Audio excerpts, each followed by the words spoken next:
शेतकऱ्यांच्या कर्जमाफीसाठी नागपूरमध्ये एल्गार पुकारल्यानंतर अखेर गुरुवारी रात्री शेतकरी नेत्यांच्या आंदोलनावर तोडगा निघाला। सह्याद्री अतिथीगृहावर शेतकरी नेते आणि सरकारची बैठक पार पडली। यामध्ये 30 जून 2024 पर्यंत कर्जमाफी संदर्भात अंतिम निर्णय घेऊ असं आश्वासन मुख्यमंत्र्यांनी शेतकरी नेत्यांना दिलंय। तसंच शेतकऱ्यांच्या कर्जमाफीसाठी सरकारनं आता उच्चाधिकार समिती स्थापन करण्याचा निर्णय घेतलाय। या समितीच्या अध्यक्षपदी मुख्यमंत्र्यांचे प्रमुख आर्थिक सल्लागार प्रवीण परदेशी यांची नियुक्ती करण्यात आली।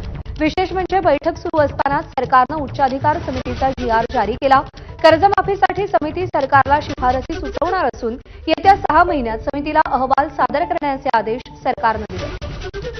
आम्ही असा निर्णय आज केला आहे की एप्रिल महिन्याच्या पहिल्या आठवड्यात या कमिटीने आपलं कामकाज पूर्ण करावं।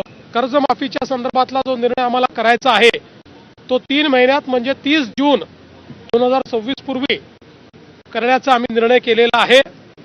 त्यामुळे आता सगळे टप्पे आम्ही या ठिकाणी ठरवलेले आहेत।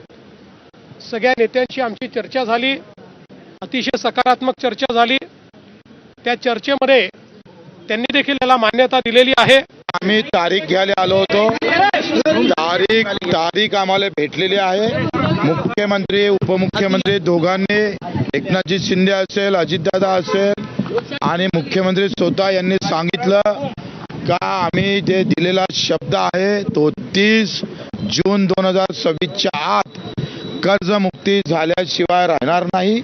आणि त्या संदर्भात त्यांनी जे शब्द दिलेला आहे आम्ही सुद्धा तारखेसाठी आलो होते का तुम्ही तारीख घोषणा करा, योग्य वेळ कधी आहे त्यांनी योग्य वेळ दिलेली आहे आणि त्याच्यामुळे आम्ही आता तरी समाधानी आहोत।